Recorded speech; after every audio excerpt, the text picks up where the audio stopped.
संक्रांति व्याख्या न जायत इति। अत्र कदाचित् शब्द कदाचित् न जायते कदाचित् न म्रियते इति सर्वत्र संबध्यते। यहाँ जो कदाचित् शब्द है वो कदाचित् न जायते कदाचित् न म्रियते इस पर प्रत्येक के साथ जुड़ेगा। और वह शब्दौ चार्थौ भवता, तो वह शब्द जो आया है वह चार्थ में होगा। अत्र अजयति अजत्वेनैव सर्वविकार असंभवे प्राप्त्यपि। अजय शब्द कहने का मतलब हुआ जन्म नहीं है, जन्म नहीं तो आगे का विकार का प्रश्न ही नहीं है। सर्वविकार निषेध अज कहने से ही हो जा रहा था, फिर क्यों प्रत्येक विकार निषेध के अलग अलग शब्द क्यों प्रयोग कर रहे हैं? अजत्वेनैव सर्वविकार असंभवे प्राप्त्यपि स्वयं श्रुति ही कंठरवेन प्रत्येकम तान निषेधति। लेकिन स्वयं श्रुति जो है अपने ही मुख से शब्दों के द्वारा प्रत्येक विकार को स्पष्ट निषेध कर रही है। आत्मनो निर्विकारत्व ज्ञानस्य निर्विचिकित्सत्वाय, आत्मा के निर्विकारत्व ज्ञान में किसी प्रकार का कोई संशय न रह जाए इसलिए। अजह मन यत् साक्षात्कार विद्वान पुनर्न जायते, जिसके साक्षात्कार होने से विद्वान का पुनर्जन्म नहीं होता, ऐसे तत्व का नाम अज है। सो अजह स्वयं जनन रहित तो वा, अथवा स्वयं जिसका कभी कोई जन्म होता नहीं। दो व्युत्पत्ति कर दिया, एक बहुरी समास ले लिया। जिसके साक्षात्कार होने से विद्वान को जन्म नहीं होता उसका नाम अज करके, अथवा स्वयं कभी जिसका जन्म नहीं होता है उसको अज कहते हैं। वो कौन है? वो अयम आत्मा कदाचिन न जायते, यह आत्मा कभी भी उत्पन्न नहीं होता। क्यों? निर्वयत्वात् नोत्पद्यते, निर्वय होने के नाते उत्पत्ति का अवसर ही नहीं है। निष्कलम निष्क्रियम इति न चास्य कस्यचित् जनिता न चाधिपः, इसका कोई जनिता भी नहीं, इसका कोई मालिक भी नहीं, अतः किसी प्रकार की उत्पत्ति की संभावना नहीं है। यदि निर्वयत्व निष्कारणत्व श्रवणात्, निर्वयत्व और निष्कारणत्व के श्रवण होने से आत्मनोचनिक क्रिया न पपदिति भाविकार प्रथमो निरस्तः। इस आत्मा के जन्म संबंधी क्रिया जनिक क्रिया उपपन्न नहीं हो सकता, अतएव प्रथम भाविकार यहाँ पर निरस्त हो गया। अब उसके बाद सीधे छठे भाविकार अंतिम भाविकार को निषेध करते हैं। न म्रियते च तेनैव हेतुना अयम् आत्मा नाशक्रियां न प्राप्नोति षष्ठो विकारो निरस्त। पूर्वोक्त हेतु वही हेतु क्या था? निर्वयत्वात् निष्क्रियत्वात् निष्कारणत्वात्, यही सब हेतुओं के कारण से यहाँ पर यह भी घटेगा, यह आत्मा में नाश क्रिया न प्राप्नोति। निष्क्रियम कह दिया, अतः नाश क्रिया नहीं थी, उत्पत्ति क्रिया नहीं है, नाश क्रिया भी नहीं है। इस प्रकार से छठा विकार जो अंतिम विकार है उसका भी निराश हो गया। अब दूसरे विकार निषेध करने के लिए अयम आत्मा भूत्वा जिन क्रिया प्राप्य भूयः पुनर्भविता च अस्तित्वमान न भवति। यह आत्मा इस तरह का भी नहीं है कि उत्पन्न हो करके अस्तित्व को प्राप्त करने वाला हो, ऐसे नहीं है। कि अधिकतर भाव पदार्थ क्या होते हैं? उत्पन्न होने के बाद कुछ समय तक अस्तित्व बना रहेगा, फिर वर्धते परिणमते अपक्षीयते तब जाएगा। लेकिन इस उत्पत्ति के अनंतर अस्तित्व की संभावना ही नहीं है, क्योंकि उत्पत्ति ही नहीं है जिसका उत्तरवर्ती अस्तित्व कैसे होगा उसमें, अतः वो भी नहीं रहेगा। घटवत् जन्म अनंतर भावी अस्तित्व न प्राप्नोति, घट के समान जन्म के अनंतर भावी अस्तित्व रूपी एक अवस्था उसे दूसरे विकार उसको प्राप्त नहीं होता है। किंतु मृत इव जनी अनपेक्षित प्राक्तन सत्तावान एवं भवति, किंतु घटादि का कारणीभूता मृत्यु का जिस प्रकार से वैसे समझो जनी अनपेक्षित हो, जन्म क्रिया की अपेक्षा के बिना पहले से विद्यमान है। घट का तो जन्म हो रहा है, मृतिका का जन्म नहीं घटक के दृष्टिकोण से। वेदांत में पृथ्वी का भी जन्म है, पृथ्वी का जन्म है जल से, जल का अग्नि से, अग्नि का वायु से, वायु का आकाश से, सबका जन्म हुआ है। लेकिन घट रूपी कार्य दृष्टि विचार करते हुए कह रहे हैं मृत्यु को क्या मानेंगे आप? नित्य मानेंगे। इसे बोले गंधवती पृथ्वी सा द्विविधा नित्या नित्या च नित्या परमाणु रूपा। ये पढ़ा कि नहीं पढ़ा? न्यायिक लोगों को भी कहना पड़ता है, एक तो नित्य भाव समान नहीं पड़ेगा कार्य के दृष्टिकोण से। अतः संपूर्ण जगत जिसके मत में कार्य है उनके लिए कोई नित्य कारण तो मानना पड़ेगा ना। और कौन है वो आत्मा ही सिद्ध होता है। इस प्रकार से जनि अपेक्षित प्राक्तन सत्तावान एव भवती थी द्वितीयो विकारो निरस्तः। निर्वहित्वाद आत्मा नित्य एक रूप ही थी। निर्वय होने के कारण से ये आत्मा नित्य है, एक रूप है। अति विपरिणाम लक्षण चतुर्थ विकारो निरस्ता। विपरिणाम रूपा चौथा विकार का यहाँ निषेध कर दिया, निराश कर दिया। नित्यत्वा नित्यम शब्द के द्वारा एक रूप यही सत्या शाश्वत भवती शाश्वत। एक रूप एक सत्ता स्वरूपेण सदा विराजमान होने से इसका नाम शाश्वत पड़ गया। यदि अपक्षय लक्षण पंचमो विकारो निरस्तः। अपक्षय रूपा पांचवा जो विकार है वह भी निराश कर दिया। अब रह गया तीसरा विकार रह गया है निर्वैत्व नहीं। वह एक ही वही हेतु, निर्वैत्व हेतु के कारण से ही अयम पुरापि अधुना च सर्वदा नवत्वात्। पहले से भी अभी भी और आगे में भी सदा सदा के लिए ही वह नया ही रहता है, इसलिए उसका नाम पुराणा। इति वृद्धि लक्षण तृतीयो विकारो निरस्त। वृद्धि रूपा तीसरा विकार निरस्त हो गया। एवं षड्भिर्भाव विकारैर वर्जितत्वे प्रतिपादिते। षड्भाव विकारों के द्वारा वर्जित होने पर, इसका प्रतिपादन किए जाने पर आत्मन नित्य कूटस्थ। आत्मा में क्या क्या सिद्ध हो रहा है? वह नित्य है। दूसरा कूटस्थ है। तीसरा असंग है और चिद्रूपत्वम आद्यंत शून्यत्वम अद्वितीयत्वं च। आदि अंत से शून्य है अतएव अद्वितीय है, यह बात सूचित किया गया है। सूचितम भवति।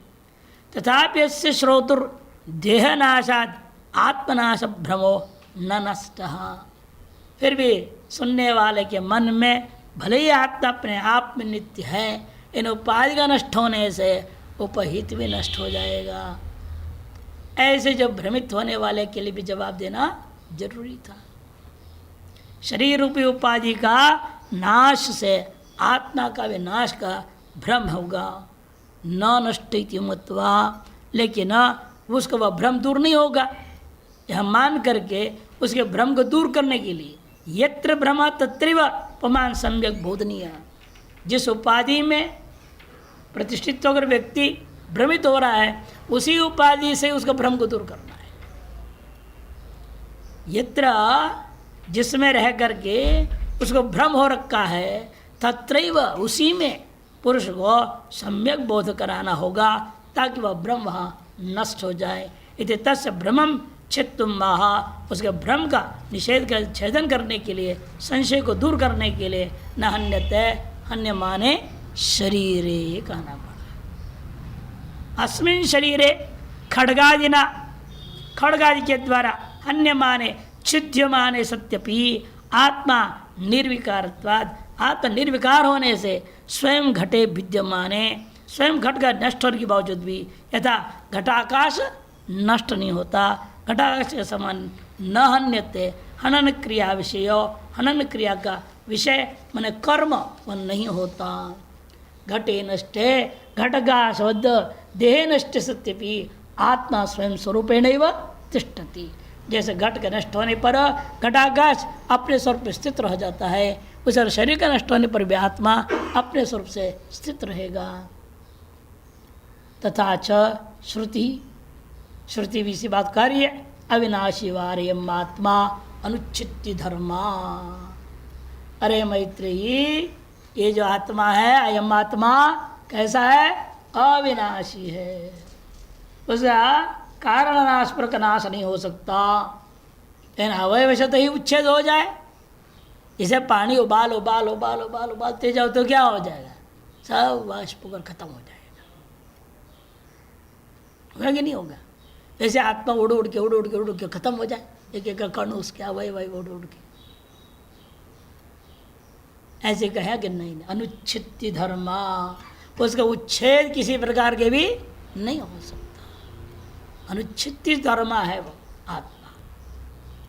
और अन्य प्रकार के विनाशों को निवारण कर दिया। विनाशी और अनुच्छित्ति दो शब्दों के द्वारा आत्मा का लक्षण यह कर दिया गया है। इस प्रकार से 20वें श्लोक का शंकरानंदी पूरा हो गया। अब 20वें श्लोक का टिप्पण देखिए। पूर्वार्ध उत्तरार्ध और लक्ष्य लक्षण भावेन उक्तत्वात् न पुनरुक्ति। कुछ लोगों का मानना है पूर्वार्ध और उत्तरार्ध में लक्ष्य और लक्षण, पूर्वार्ध लक्ष्य है, उत्तरार्ध लक्षण है, ऐसे मानते हैं। अतएव पुनरुक्ति दोष नहीं है। नहीं तो न जायते अजः न म्रियते नित्य, लगता है आपको पुनरुक्ति दोष है यहाँ, वह दूर करने के लिए लोगों ने ऐसी व्यवस्था दी गया। तरी जगत व्यापार खत्म। यदि आत्मा उत्पन्न ही नहीं हुआ, ये जगत का व्यापार कैसे चल रहा है? हम लोग उठ रहे हैं, बैठ रहे हैं, खा रहे, पी रहे, घूम रहे, फिर रहे, पढ़ रहे, लिख रहे, सो रहे हैं, जग रहे हैं, कैसे चल रहा है ये सब? तब श्लोक सुनाते हैं। तत्व निर्णय नाम ग्रंथ में आचार्य शंकर लिखते हैं, किंतु निर्दोष चैतन्य सुखाम नित्यान स्वकाम तनुम प्रदर्शयति लोकस्य जनिरुच्यते हरे है। वास्तव में आत्मा का जन्म तो हुआ ही नहीं है। इन लोग कहते हैं ओ ये देखो इसका जन्म हो गया, इसका नामकरण करो, नामकरण करते हैं, देवदत्त यज्ञदत्त कुछ नामकरण किया जाता है, जन्म का व्यवहार हो रहा है। कहते बात सही है, निर्दोष चैतन्य, चैतन्य वास्तव में अविद्या और दोष से भी युक्त नहीं है। सुखाम नित्याम स्वकाम तनु, अपना नित्य, स्वकाम माने अपना स्वरूप, तनु माने स्वरूप, आत्मा का अपना स्वरूप क्या है? आनंद रूप है, नित्य है, अविद्या सर्वदोष रहित तो चैतन्य स्वरूप है। होते हुए भी प्रदर्शयति लोकस्य जनिहि, लोकस्य लोक का माने जीव के जन्म को वही आत्मा दर्शा देता है। दुनिया को दिख रहा है, दुनिया को भान होता है, अविद्यमान का भान होने का नाम ही वास्तव में विवर्त। कल भी आया था ना, कारण का अविक्रिय होते हुए भी विकार का भान होना, इसी का नाम होता है विवर्तवाद। इस प्रकार से हरे है, हरि मने आत्मा, आत्मा का जन्म इस प्रकार से व्यवहार हो जाता है। औपाधिक व्यवहार है, वो भी उपाधि भी वास्तव में अध्यारोपित मात्र है, आरोप मात्र ही है। वास्तव में ना विद्या है, ना माया है, ना कोई जगत है, ना अध्यारोप है, ना कुछ भी नहीं है। लेकिन ये जो इस प्रकार व्यवहार चलाने के लिए जो दिख रहा है, उसकी व्यवस्था देने के लिए ही यह बात कह दिया जाता है जन्म हो गया। भाष्यकार में दृष्टांत देखिए, यो ही भूत्वा न भविता इति, इसको दो तरीका से लिया जाएगा। यो ही भूत्वा न भविता इति, भूत्वा मन अस्तित्व अनुभूय, अस्तित्व को अनुभव करके, पश्चात न भविता ऐसा अनुभव कर दो। पश्चात न भविता माने भावत्तम न स्थास्यति, माने नाश विध्वंस हो जाएगा। अर्थात प्रध्वंस भाव का प्रतियोगी भवति चेत तर्हि म्रियते। इस पर प्रध्वंस भाव का प्रतियोगी होगा तो निश्चित मरेगा, लेकिन ऐसा ये नहीं है। कदाचित न म्रियते, एवं उसी को दूसरे ढंग से लगाऊंगा, एवं अभूत्वा भविता न, ऐसा नहीं होगा। अभूत्वा परिच्छेद इस तरह से किया जाए इति, मैंने अस्तित्व अननुभूय, अस्तित्व का अनुभव ही नहीं किया। पश्चात भविता, जैसे घटक को क्या मानते हो लोग, घट पहले अस्तित्व अनुभव किया था क्या? नहीं, बाद में उत्पन्न हो गया, बाद में अस्तित्व को प्राप्त कर गया, इसका नाम प्रागभाव का प्रतियोगी। उस प्रकार की भी आत्मा नहीं है। अस्तित्व अनुभूय पश्चात भविता भावत्वम प्राप्नोति, अर्थात प्राग भाव प्रतियोगी चेत तर्हि जायते, तब उसकी उत्पत्ति कहा जाएगा। लेकिन ये आत्मा ऐसा नहीं है।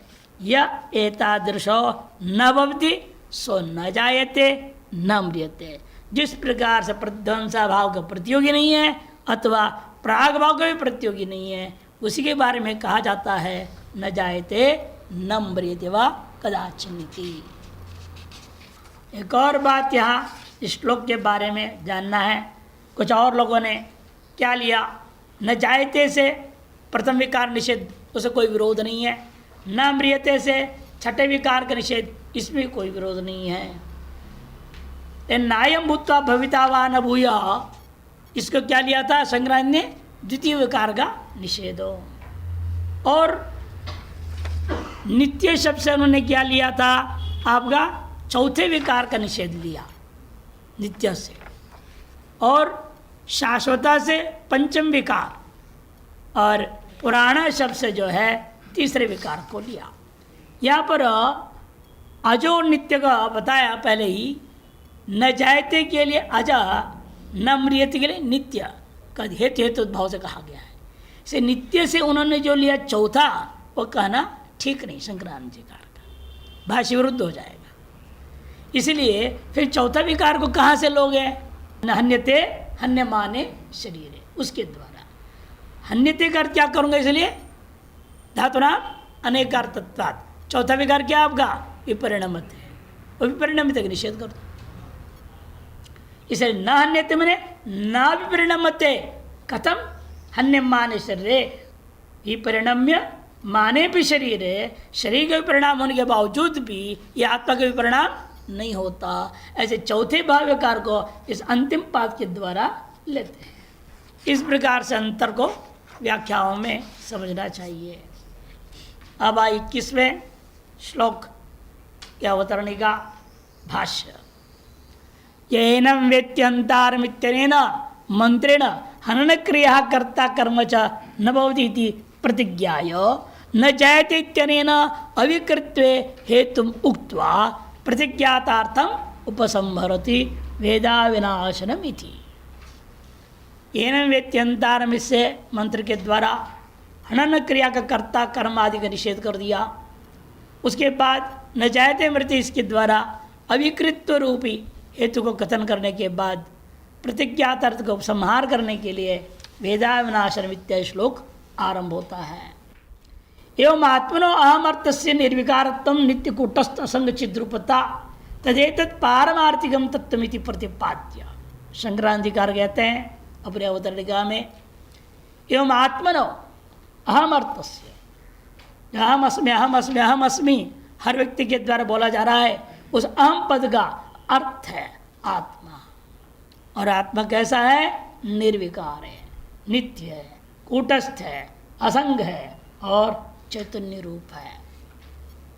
इस प्रकार से आत्मा का तदेतद पारमार्थिकम तत्व, पारमार्थिक स्वरूप को प्रतिपाद्य प्रतिपादन करके ईदृशम मातु तत्व विदितवतो विदुषा सर्वकर्म संन्यास एव अधिकारो नान्यत्र सूचितुम महा। इस प्रकार के आत्म तत्व को जानने वाला जो विद्वान है उसका अब कर्माधिकार समाप्त हो जाता है। सर्व कर्म संन्यास में ही उसका अधिकार होगा। इस बात नान्यत्र, अन्य किसी क्रियाकलाप में, कर्म और उपासना आदि में उसका अधिकार नहीं रह जाता है। इस बात को सूचित करने के लिए कहते सूचितुम आह वेदाविनाशनम इत्यादि नाम। भाष्यकार इस श्लोक को उपसंहार मान रहे परमार्थ तत्व का, और शंकरानंद जी संन्यास के विधि जैसे फर्क मान रहे हैं। वेदाविनाशनम नित्यम येनम अजमव्ययम कथम स पुरुषः पार्थ कंघातेति हन्तिकम्। वेदाविनाशनम नित्यम येनम अजमव्ययम कथम स पुरुषः पार्थ कंघातेति हन्तिकम्। यह जो कोई भी विद्वान पुरुष, यह पुरुष स पुरुष, जो कोई भी व्यक्ति, एनम वही अनुवाद से प्रयोग हुआ, इस आत्मा को अज, अव्यय और अविनाशी नित्य तत्व ऐसा वेद, ऐसे साक्षात्कार कर लेता है, तो वह सपुरुष कथम कम घातयति कथम कम च हंतीति, कैसे किसी को मार सकता है या कैसे किसी को मरवा सकता है, अर्थात वह कैसे किसी क्रिया को कर सकता है, न वह कैसे किसी को किससे कोई क्रिया करवा सकता है। सर्वक्रिया कर्तृत्व और सर्वक्रियाओं का प्रेरितृत्व दोनों को ही निषेध कर, जब क्रिया का करना कराना दोनों ही संभव नहीं है तो सर्वकर्म का संन्यास करने का और उसका कोई रास्ता ही नहीं उसके पास। स्वतः ही उसके अंदर सर्वक्रिया कर्तृत्व और कार्यतृत्व जब समाप्त हो गया, वह सर्वकर्म संन्यास भी उसके लिए एकमात्र स्थिति रह जाती है। भाष्यकार कहते हैं वेदा विजानाति अविनाशिनम अंत्य भाव विकार रहितम नित्यम परिणाम रहितम यो वेद इति संबंध। यह शब्द को क्रियापद के साथ वेद के साथ जोड़िएगा। वेद का अर्थ विजानाति मैंने अनुभवों करोति, साक्षात करोति। क्या साक्षात्कार कर रहा है? इस आत्मा को अविनाशी है ऐसे अनुभव कर रहा है। अर्थात अंत्य जो भाव विकार है, विनाश उसे रहित आत्मा है ऐसे अनुभव कर रहा है। और नित्य विपरिणाम रहित, चौथे विकार के भी नहीं, तीसरे विकार रहित, विपरिणाम नहीं तीसरा, तीसरे विकार रहित है। जायते अस्ति वर्धते विपरिणते, चौथे विकार रहित तो है, यह बात को भी वो अनुभव कर रहा है। यो वेद इति संबंध। एनम पूर्वेण मंत्रेण उक्त लक्षणम अजम, इस प्रकार से पूर्व मंत्र के द्वारा उक्त लक्षण वाला जो अज है आत्मा है। एनम मैंने पूर्वोक्त, इसलिए प्रकृत को लेना है। एनम मैंने पूर्वेण मंत्रेण उक्त लक्षणम आत्मानम अजमिति मैंने जन्म रहित और व्ययम अपक्षय रहितम, जन्म रहित है एवं व्यय से भी रहित है, अर्थात अपक्षय है, रहित है वो। अपक्षय आपके पांचवा विकार है, विपरिणमते अपक्षीयत है, उससे भी रहित करके अनुभव करता है। प्रमुख तीन विकार निषेध करने से अन्य विकार का भी निषेध पुरुष लोग से ही ग्रहण होगा। तो कथम केन प्रकारेण सा विद्वान पुरुषो अधिकृतो हंति हनन क्रियां करोति कथम वा घातेति हंतारम प्रयोजयति थी। वह केन प्रकारेण, किस प्रकार से वह विद्वान पुरुषो अधिकृत होकर के हनन क्रिया रूपी कर्म को करने लगेगा, क्रिया करने लगेगा, मैंने नहीं करेगा। या कथम आक्षेप में प्रश्न परक नहीं है। कथम और कम, किम शब्द जहाँ प्रश्नार्थ में नहीं है किंतु आक्षेप, तो कैसे करेगा मैंने नहीं करेगा। कथम वा घातेति हंतारम प्रयोजति, या कैसे किसी अन्य जो व्यक्ति हनन क्रिया में प्रवृत्त हो रहा हो उसको प्रेरणा देते हुए और अच्छे ढंग से करने के लिए कथन कैसे करेगा, नहीं करेगा। न कथंचित कंचित हंति न कथंचित कंचित घातेति उभयत्र आक्षेप एव अर्थः। देखो स्पष्ट कर दिया भाष्यकार ने, किसी प्रकार से भी वह किसी को हनन नहीं करेगा और किसी प्रकार किसी को हनन करने प्रेरित भी नहीं करता। यदि उभयत्र कथम और कम शब्दों का अर्थ आक्षेप परक के लेना है, प्रश्न परक नहीं है। करेगा क्या ऐसा प्रश्न नहीं डालना, नहीं करेगा ऐसा अर्थ लेना। प्रश्नार्थ असंभवा, क्यों? प्रश्न अर्थ घटाना संभव नहीं है। यदि प्रश्न परक लोगे फिर आपको कहना पड़ेगा, अगले श्लोक में जवाब दिया है, प्रश्नों का तो जवाब भी तो चाहिए ना। केवल प्रश्न डाल के छोड़ा थोड़ा जाएगा, उत्तर तो कुछ देना पड़ेगा। उत्तर क्या देंगे? आगे कोई उत्तर है ही नहीं। इसलिए प्रश्नार्थ असंभव है, आक्षेप अर्थ लेना ही उचित है। प्रश्नार्थ संवाद हेत्वर्थस्य अविक्रियत्वस्य तुल्यत्वात्, हेत्वर जो अविक्रियत्व है वो तो पूर्व में भी कहा गया, यहाँ भी वही बात कहा गया, वो तो बराबर है।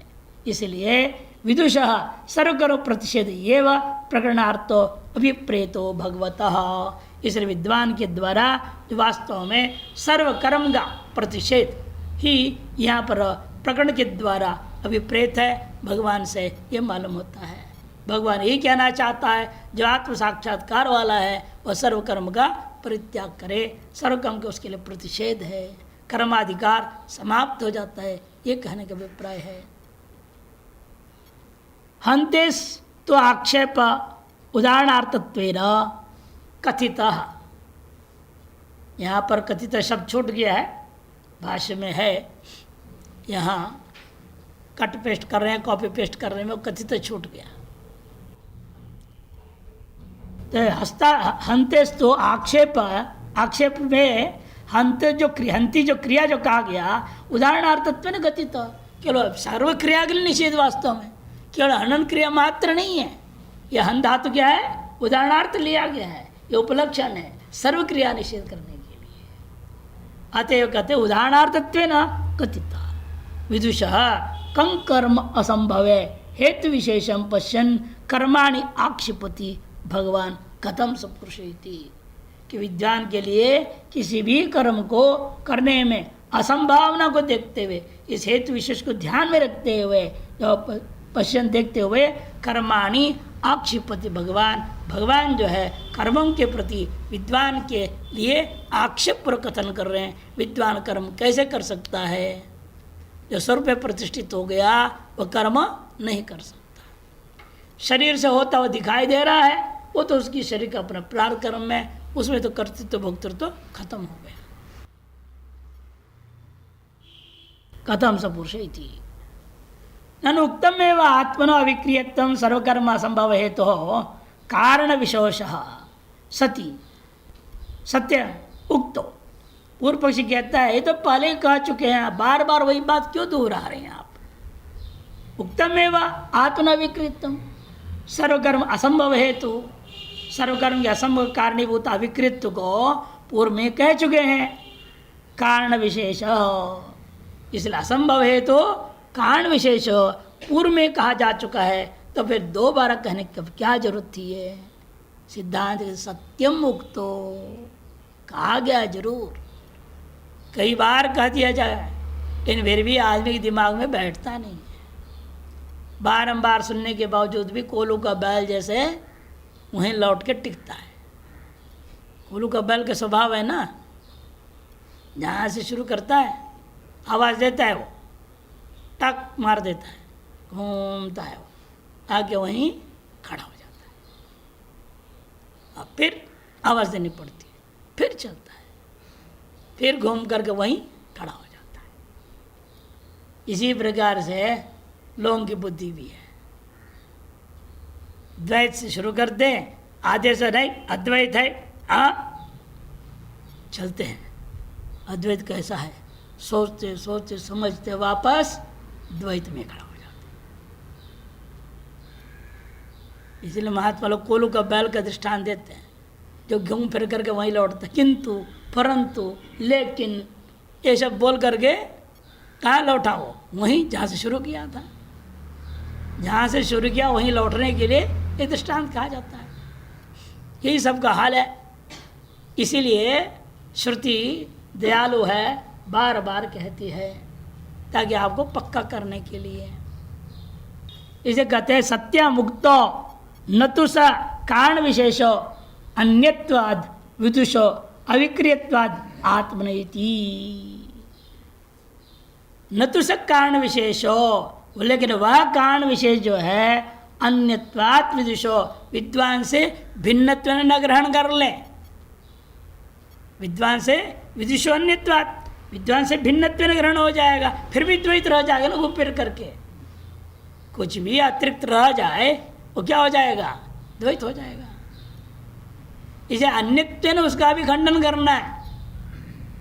कारण विशेष जो दिया जा रहा है अविक्रियत्व, वह भी आत्मा से अलग नहीं है, वो भी आत्मा में कल्पित है।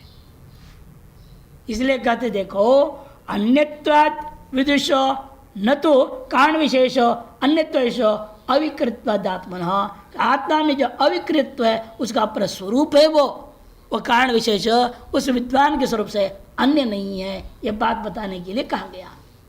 नहीं अविक्रियम स्थाणु विहितवतः कर्म न संभवती चेत न, अविक्रिय स्थाणु को जानने वाला अविक्रियम स्थाणु विहितवतः कर्म न संभवती चेत, वहाँ वैसे भी कर्म संभव तो था ही नहीं, अलग से कहने की जरूरत क्या है।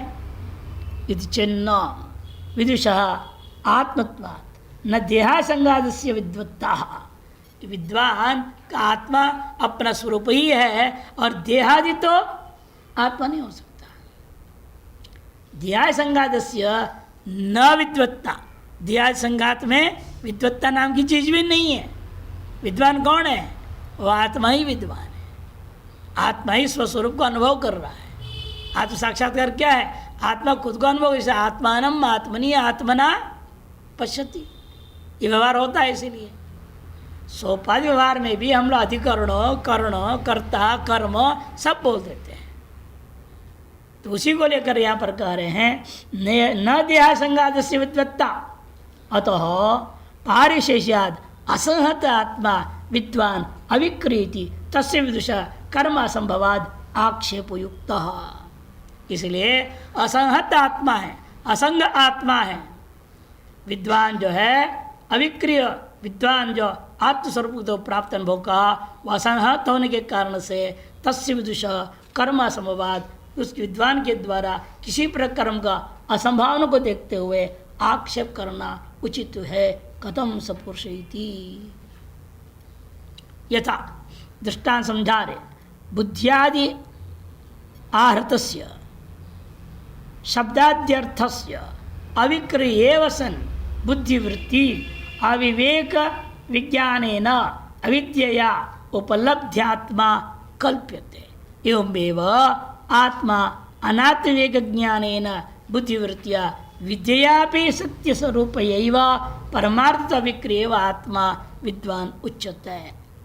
जैसे बुद्धियादि जो है आहृतस्य, बुद्धियादि के द्वारा शब्दादि पदार्थों को अविक्रिय होकर के ही बुद्धि क्या करती है? बुद्धि विकृत होती है क्या? यदि बुद्धि के विकार से बुद्धि नष्ट हो जाएगी। भाई कितने हो गए कर्ण उसमें? स्वाभाविक पदार्थ है ना, यदि अवयवों में उसमें विकार होने लग जाए बुद्धि भी खत्म हो जाएगी। इन अनादिकाल से आज तक मन बुद्धि अहंकार आदि कोई भी नष्ट नहीं हुए हैं, बने हुए हैं। इसका मतलब क्या है? वृत्ति की अपेक्षा से बुद्धि को स्थायी मानना पड़ेगा। वृत्तियाँ विकारशील होकर उत्पन्न नष्ट होती हैं, लेकिन बुद्धि वैसे का वैसे है। इसलिए ने कहा कि बुद्धि क्या कर रही है? अविक्रिय होकर के ही सन बुद्धिवृत्ति है, बुद्ध्याद्याहृतस्य शब्दाद्यर्थस्य अविक्रिय सन, अविक्रिय होकर के ही बुद्धिवृत्ति अविवेक विज्ञानेन, बुद्धिवृत्ति के अविवेक विज्ञान के द्वारा अविद्या से उपलब्धात्मा कल्प्यते। उपलब्ध आत्मा, उपलब्ध स्वरूप की कल्पना की जाती है।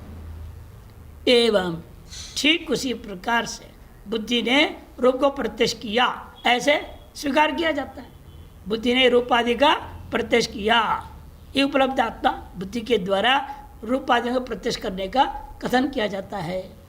इसी प्रकार से यहाँ पर भी समझो, आत्मा अनात्म विवेक ज्ञानेन, आत्म अनात्म विवेक ज्ञान, ये विवेक ज्ञान भी क्या है? बुद्धिवृत्ति है।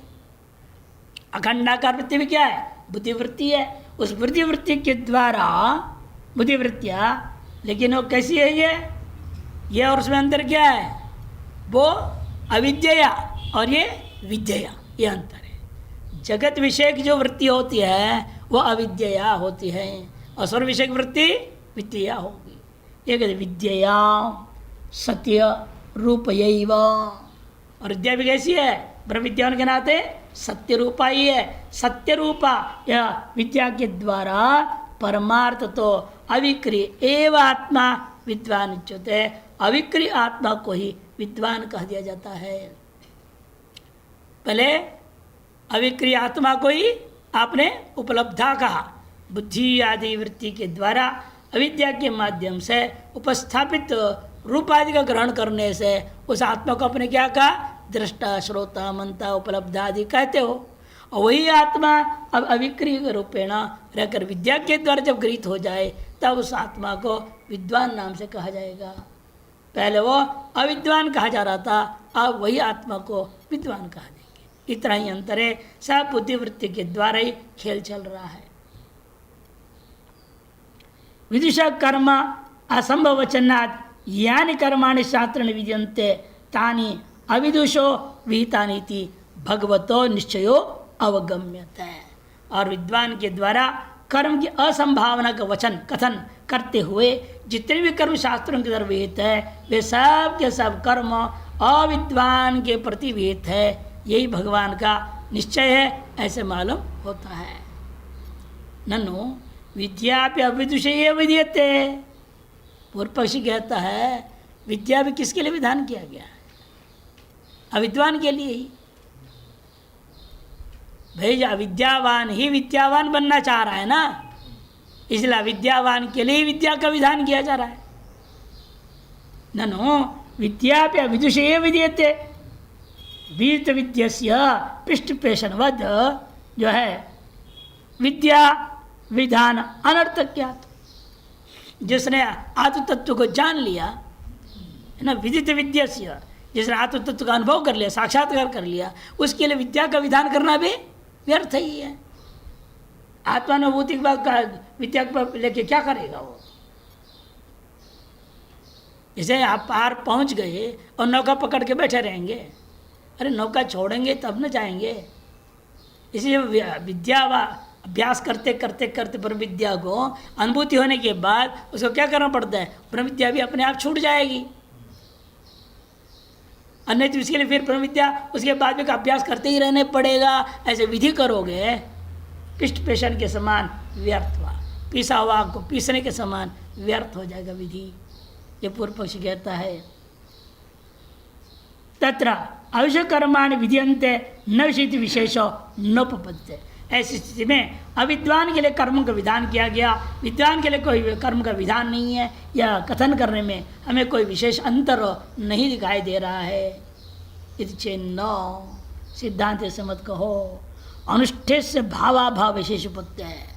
अनुष्ठेय के भाव और अनुष्ठेय के अभाव यही विशेष है। यहाँ अनुष्ठेय के भाव किसके लिए है? अविद्वान के लिए। अनुष्ठेय का अभाव किसके लिए है? विद्वान के लिए। यही अंतर समझो, भावाभावी अंतर है। उपत्य रीति